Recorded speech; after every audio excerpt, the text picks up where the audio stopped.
시편 12편 1절에서 8절 말씀입니다. 1절 여호와여 도우소서. 경건한 사람이 끊어졌습니다.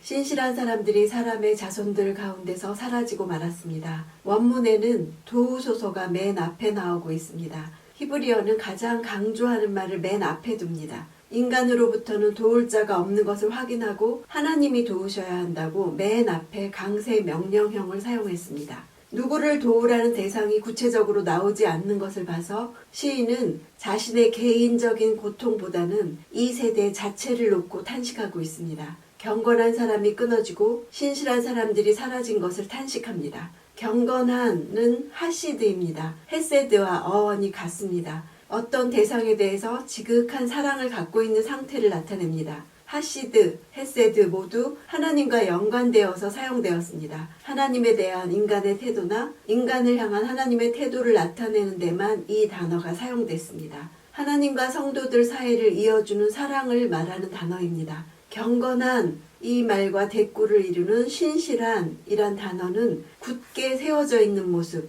확고하고 신뢰할 만한 상태를 나타내는 아만이라는 단어에서 유래됐습니다. 여기에서 아멘이 나왔습니다. 헤세드와 아멘이 끊어지는 현상을 보고 깊은 절망감을 토로하고 있죠. 앞에 11편에서 기초가 무너졌다와 같은 세태를 말하고 있습니다. 경건한 자는 거룩한 자가 아닙니다. 변함없는 사랑인 헤세드를 가지고 하나님의 말씀을 신뢰하고 동의하며 아멘하는 자입니다. 경건한 자와 신실한 자는 그 사회의 보루입니다. 사회가 지탱하는 이유는 하나님이 그런 의인 10명을 보시기 때문이지요. 2절 이웃 간에 서로 거짓말만 하고 입술로는 아부하고 두 마음을 품습니다. 이 세태를 고소하고 있는 것이죠. 거짓말은 10계명 중에 3계명 하나님의 이름을 망령되이 일컫다 랑 같은 단어입니다. 또 9계명에 이웃에 대해 거짓 증거하지 말라 여기서도 똑같이 사용되었죠. 아부하는 입술은 미끄러운 입술이란 뜻입니다. 겉보기에 매끄러운 입술은 듣는 사람으로 하여금 그럴듯하게 믿게 하는 말을 뜻합니다. 두 마음, 이것은 원어적으로는 한 마음과 한 마음으로 이런 의미인데요. 두 가지의 생각을 따라서 두 말을 하게 되는 이치를 말하고 있습니다.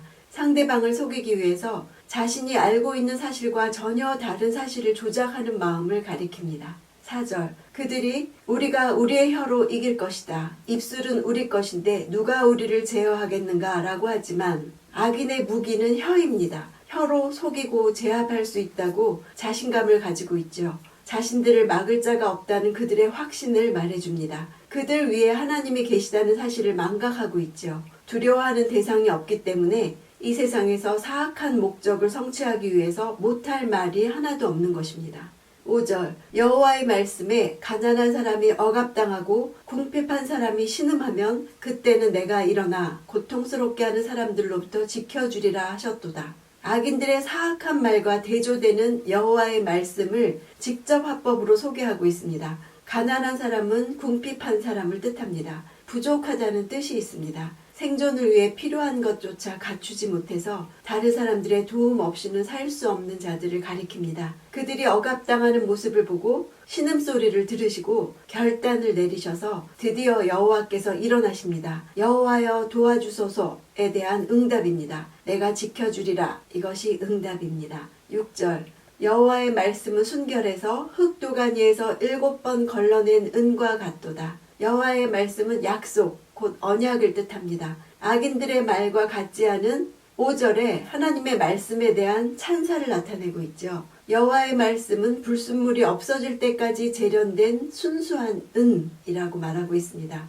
은과 같도다, 원어에는 같도다란 말이 없고 은이다 이렇게 되어 있습니다. 하나님 말씀은 이처럼 거짓이 없고 진실되지요. 약속한 대로 이루시는 능력의 말씀입니다. 그러므로 가난하고 궁핍한 사람에 대해서 지켜주리라 한 약속을 믿고 절망에서 벗어날 수 있습니다. 인간의 말은 고지곳대로 들을 수 없는데 여호와의 말씀은 거짓되거나 과장되지 않고 순수합니다.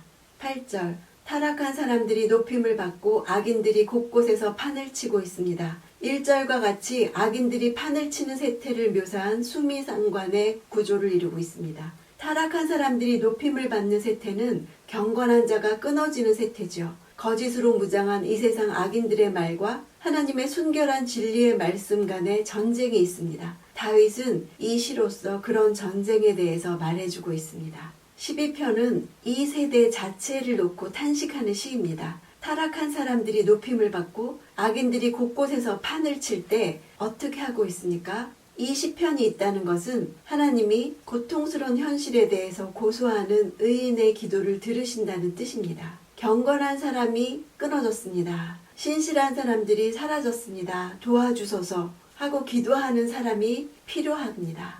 악인들의 무기가 혀라면 우리의 무기도 기도하는 입입니다. 우리의 혀로 이길지라 하는 악인들의 말을 대항해서 가난하고 궁핍한 사람들이 신음하면 내가 일어나 지켜주리라 하신 하나님의 말씀을 선포하면서 기도하는 사람이 필요합니다. 여호와의 말씀은 진실됩니다. 약속한 대로 이루실 것을 믿습니다. 고백하며 기도하는 시간이 있기를 원합니다.